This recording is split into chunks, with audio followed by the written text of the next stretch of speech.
Result आ चुके हैं और एक सरकार बनी है और लगभग वही मंत्रिमंडल है जो चुनाव से पहले था मोदी सरकार में।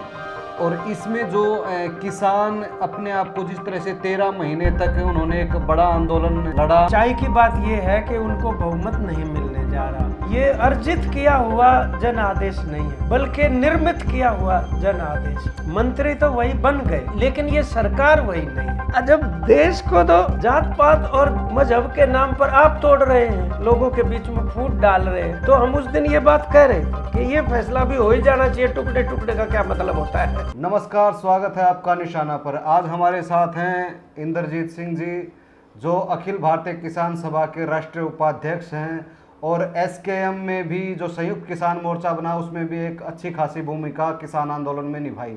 स्वागत है जी आपका हमारे निशाना चैनल पर। धन्यवाद।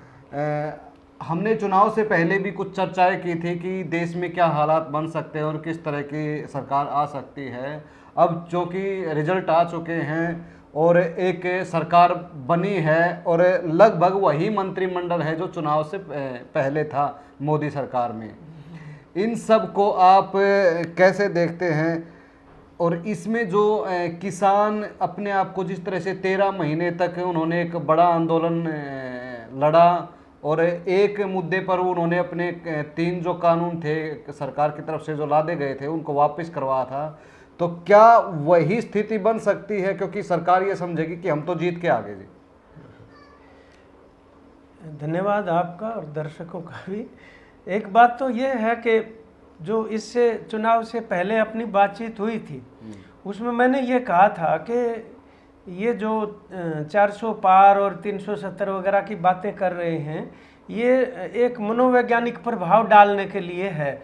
सच्चाई की बात ये है कि उनको बहुमत नहीं मिलने जा रहा और वही हुआ भी। मतलब कि वो एक जनता के ऊपर भी मनोवैज्ञानिक खेल खेल रहे थे, उनके साथ भी, चुनाव आयोग के साथ भी, अफसरशाही के साथ भी, और दूसरे जो रीजनल पार्टियां होती हैं, छोटी पार्टियां, उनको भी प्रभावित करने के लिए ये एक पूरी की पूरी रणनीति थी जो एक सीमा तक तो नहीं सफल हो पाई। लेकिन इसके बावजूद भी जो 240 सीटें उनको प्राप्त हुई हैं उसको वो जनादेश नहीं कह सकते। जनादेश में कम से कम एक साधारण बहुमत तो होता ही है। ये तो दूसरी पार्टियों को साथ लेके उन्होंने एनडीए के रूप में एक सरकार बनाई है। लेकिन हम ये कहना चाहते हैं कि वास्तव में ये अर्जित किया हुआ जन आदेश नहीं है बल्कि निर्मित किया हुआ जन आदेश है। ये एक तरफ मतलब भारतीय जनता पार्टी उसका पूरा का पूरा आडंबर और फरेब और झूठ और नफरत और क्या कहते हैं आपके इलेक्टोरल बॉन्ड से 12,000 करोड़ रुपए बटोरना या वसूल करना इस तरीके से, और चुनाव आयोग साथ में, और धर्मांधता और ये तमाम चीज़ें वो थी। और दूसरी तरफ इस देश की धर्मनिरपेक्षता और लोकतंत्र को बचाने के लिए एक जो इंडिया गठबंधन जो है वो बना हुआ था, इंडिया अलायंस। तो ये तो बात साफ हो गई कि वो जो चुनाव हारे हैं वास्तव में वो उनके एजेंडा की हार है और उनकी राजनीति की हार है, उस नफरत और उस फरेब की हार है जिसे लोगों ने धराशायी कर दिया, हरा दिया। और इंडिया गठबंधन का बनना अपने आप में एक जरूरी घटनाक्रम था जिसका स्वागत योग्य एक प्रभाव आया है।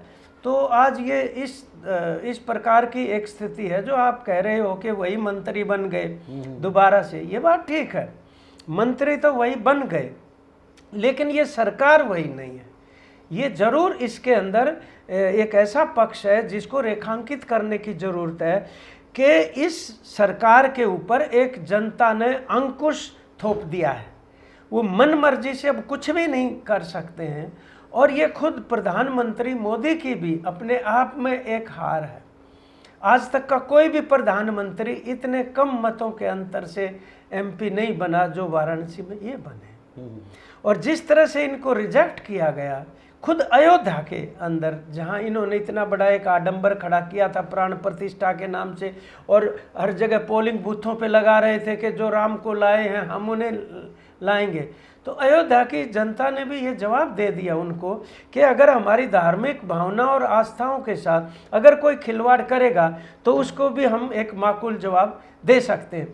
तो ये वो सरकार नहीं है, इसके अंदर निश्चित तौर पर जनता का जो एक अंकुश वो लगेगा और वो मन मर्जी से अब उसी तरह की तानाशाही और उसी तरह का जो घृणा फैलाने का जो खेल है उसको आगे चलाने के लिए 20 बार उनको सोचना पड़ेगा। और उनको भी सोचना पड़ेगा जिन्होंने इस सरकार में बिना किसी न्यूनतम साझा कार्यक्रम या सहमति के इनको समर्थन दिया है और वो सरकार बनाई है, उनको भी सोचना पड़ेगा। अभी जैसे सरकार बन गई है तो संयुक्त किसान मोर्चा अपने भविष्य को लेकर इस सरकार के संदर्भ में कैसे देखता है कि उसका क्या भविष्य रहेगा? क्या फिर से वही उसी तरह आंदोलन लड़ना पड़ेगा क्या? ये तो हम पहले से ही कह रहे हैं कि आंदोलन की ज़रूरत रहेगी हमें। अगर मान लो इंडिया गठबंधन भी जीत जाता तो और भी ज़्यादा बेहतर स्थिति होती, परंतु इसका मतलब ये नहीं है कि किसानों के बिना अभियान के कोई चीज़ें अपने आप हल हो जाती। उन्होंने एमएसपी की कानूनी गारंटी वगैरह की चीज़ें लिखी थी उसके अंदर, लेकिन अब एक जो प्रचार किया जा रहा है ना कि शिवराज चौहान को जो कृषि मंत्री बना दिया, ये बड़े एक लोकप्रिय नेता हैं और ये किसानों की समस्याओं को हल कर देंगे, ऐसी कुछ लोग कयास या आस लगा रहे हैं, जबकि सच्चाई में ऐसा कुछ नहीं होने वाला है। मैं आपको बता रहा हूँ, कृषि मंत्री कोई 19-21 भी नहीं कर सकता नीतियों को, कारपोरेट परस्त नीतियां हैं और मोदी की सरकार एक कारपोरेट की सरकार है जो उनके लिए 16 लाख करोड़ रुपए माफ कर सकती है, लेकिन किसान को कर्जा मुक्त नहीं करना चाहती है। इसलिए आप देखिए, पहले नरेंद्र तोमर थे, वो भी तो मध्य प्रदेश से आते थे, जो आंदोलन के दौरान कृषि मंत्री थे। उसके बाद वो एमएलए बन गए, वहाँ के अर्जुन मुंडा बन गए। अभी अर्जुन मुंडा को हरा दिया लोगों ने झारखंड के अंदर।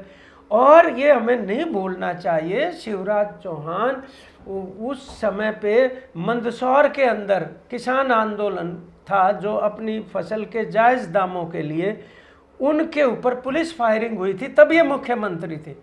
और 2017 में मंदसौर में 6 किसान शहीद हुए, गोलियां चली थी वहाँ पे। और ये 6 जून की घटना थी 2017 में 6 किसान शहीद हुए।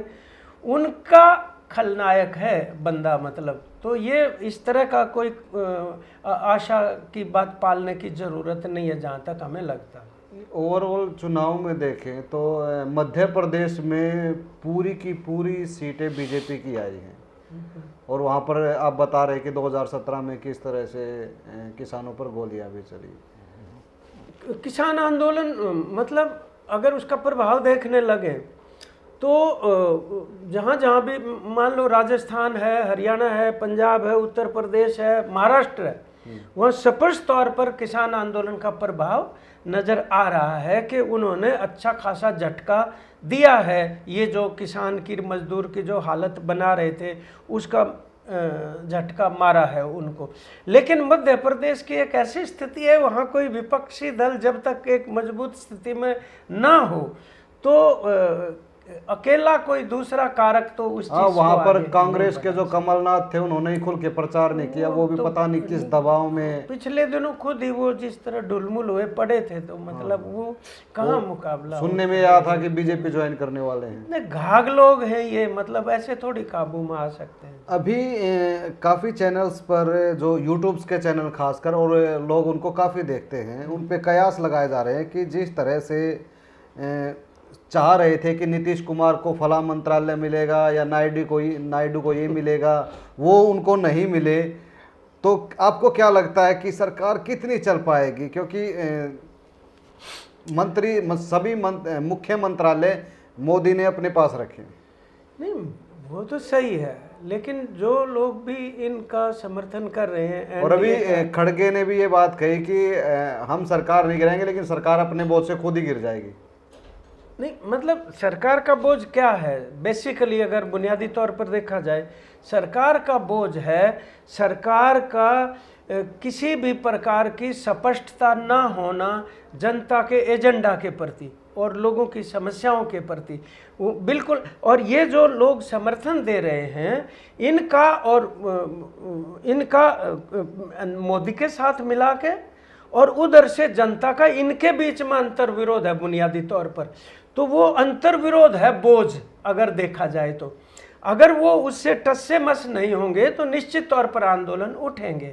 अब देखिए नौजवानों के साथ ये नीट की जो परीक्षा का, आपने कभी सुना है इस किस्म की बात? मतलब उनके भविष्य से केवल खिलवाड़ नहीं करना, बल्कि इस देश की स्वास्थ्य व्यवस्था और जो मरीज हैं उनके जीवन से भी वो बहुत बड़ी खिलवाड़ है। जो डॉक्टर जिस तरीके से बनते हैं तो बेच रहे हैं सभी कुछ चीज़ें, वो नंगा हो गया इस रूप में। एक और कमाल की बात है कि अभी धर्मेंद्र प्रधान जो शिक्षा मंत्री बनाए गए हैं, शिक्षा मंत्री बने ज़्यादा दिन भी नहीं हुए हैं, शपथ लिए हुए मुश्किल से हफ्ता ही हुआ होगा, ना कोई जांच ना कुछ। और नीट का ही जिक्र करें तो बिहार में खुद ये निकल के आया है कि 30-30, 40-40 लाख रुपए में उनके जो पेपर थे, उनके जो आंसर थे, उनको रटवाया गया है। और वो कह रहे हैं कि कोई घपला ही नहीं हुआ है। उधर एनटीए भी मान रहा है कि हमने ग्रेस मार्क दिए हैं। मैं वही कह रहा हूँ कि कितना बड़ा खिलवाड़, मतलब बच्चों के साथ भी और देश की जनता के साथ भी।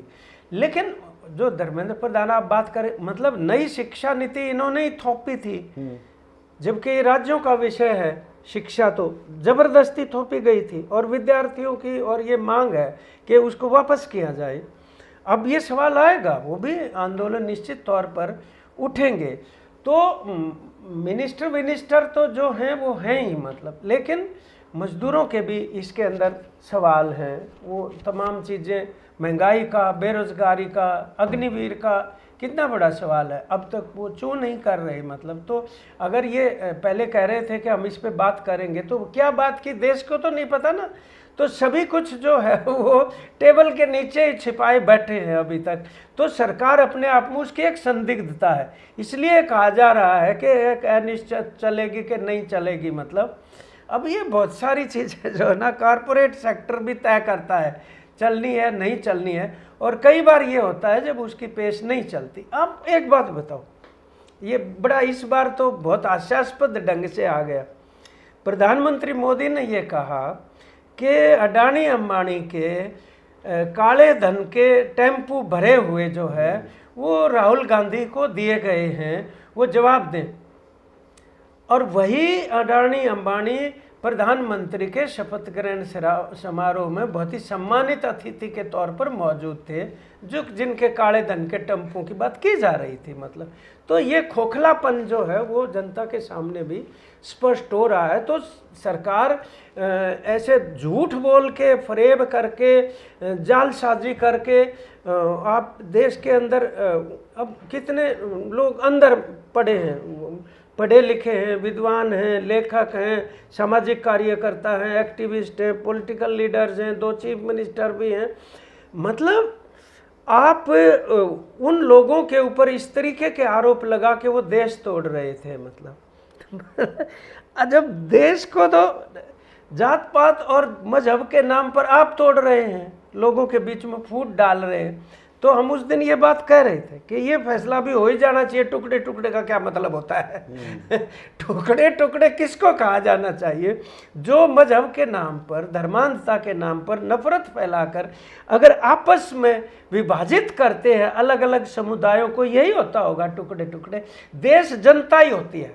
अगर कोई जनता को तोड़ रहा है तो आप ये मानिए वो देश को चलिए आखिरी सवाल आपसे। अभी 3 महीने के लगभग बाद हरियाणा में विधानसभा चुनाव होने वाले हैं, तो आपको क्या लगता है कि इंडिया गठबंधन उसी रूप में आएगा या फिर किस तरह की राजनीतिक गोलबंदियां आपको लगती है होंगी? नहीं, एक तो पहले वाले सवाल का कुछ हिस्सा बच गया था। अभी हमने जुलाई के दूसरे हफ्ता में संयुक्त किसान मोर्चा की राष्ट्रीय जनरल बॉडी की मीटिंग बुलाई है।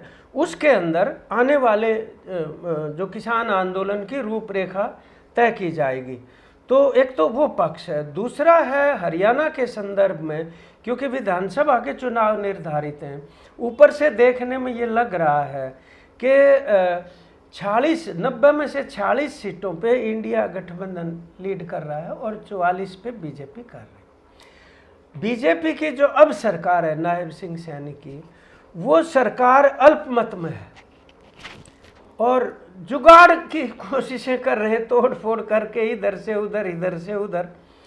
ये इस स्थिति के अंदर वो चुनाव में जाएंगे, लेकिन ऊपर से देखने में जो ऐसा लग रहा है कि वो आसानी से हार सकते हैं, इतनी आसान स्थिति बनने वाली नहीं है। एक तो हम ये कहना चाहते हैं, यानी ये जो तिकड़म इस्तेमाल करते हैं खासतौर पे जातिवादी ध्रुवीकरण की, वो सबसे ज़्यादा उसके ऊपर अब उनका जो रहेगा वो लोकसभा के चुनाव में भी था, लेकिन उस टाइम पर कुछ हद तक जनता ने, संगठनों ने, इंडिया गठबंधन ने वो जातिवादी ध्रुवीकरण और पाड़ेबंदी थी उसकी राजनीति के ऊपर कुछ हद तक अंकुश लगाया था और उसके अच्छे परिणाम आए थे।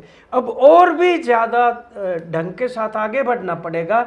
ये क्या कर रहे हैं, अब जिनको 10-10 साल पहले के मिले हुए प्लॉट थे उन्हीं को एक बार फिर रजिस्ट्री दे रहे हैं, प्रचार ये कर रहे हैं कि हम नए प्लॉट बांट रहे हैं। लोग कह रहे हैं जी हमारे पास, तो बोला कोई बात नहीं, नई ले लो, गुम ना हो जाए। फिर कह रहे हैं कि भाई ये जो परिवार पहचान पत्र और प्रॉपर्टी आईडी और तमाम तरह की चीजें, उसके लिए समाधान शिविर, यही अफसर और यही सरकार पहले भी तो थी। तब तो कितने बार हमने कहा कि ये परिवार परेशान पत्र है, परिवार पहचान पत्र नहीं है। कोई सुन नहीं रहा था, धक्के खा रहे थे लोग, इधर से उधर इधर से उधर। अब आपको क्या लगता है कि वही अधिकारी मतलब समाधान शिविर लगाने से उसको कर देंगे? वो नहीं। कमाल की बात तो ये है, पीने का पानी नहीं है। देखो ना, मतलब शहरों में, गांव में हाहाकार मची हुई है। किराए के ऊपर टैंकर खरीद के लोग मतलब पैसे से पानी पीने को मजबूर है। अब जिनको ये क्या अमृत योजना या पता नहीं क्या नाम रखा था उसका, कुछ दीनदयाल रख दिया होगा, मालूम नहीं क्या नाम था, उसके अंदर कितने बड़े घोटाले हुए होंगे, उससे शायद इसका अंदाजा लग सकता है कि पूरा का पूरा ढांचा बैठ गया है बुनियादी तौर पे। वरना इनके पास कोई जवाब ही नहीं इस बात का कि पानी कहाँ गया, क्यों नहीं आ रहा। मतलब सिंचाई की तो पानी की दिक्कत है ही है, इधर से तो पीने की इतनी बड़ी समस्या खड़ी हो गई है। ये है इस सरकार, भ्रष्टाचार, गुंडागर्दी। अब देखिए, मतलब जब इस तरह की स्थिति बन जाए तो ऊपर से सामाजिक समस्या, नशाखोरी की हरियाणा में कितनी बड़ी समस्या है, और रोजगार है नहीं, 2 लाख नौकरियां खाली पड़ी हैं। ये परिस्थिति में यूं के यूं उतर के जाएंगे, जनता उनको माकूल जवाब देगी। हराया जा, मैं नहीं कह रहा कि उनको नहीं हराया जा सकता, हराया जा सकता है, लेकिन हराना पड़ेगा। और उसके लिए जरूरी है एक तो ये इंडिया गठबंधन का, बल्कि और विस्तार मजबूत उसको करना चाहिए, और उसको कमज़ोर नहीं करना चाहिए कि पहले जो पार्टियां थी वो भी रहे। दूसरी राजनीतिक, कहने का मतलब ये है कि एक धर्मनिरपेक्ष जनतांत्रिक सरकार हरियाणा में भी बने,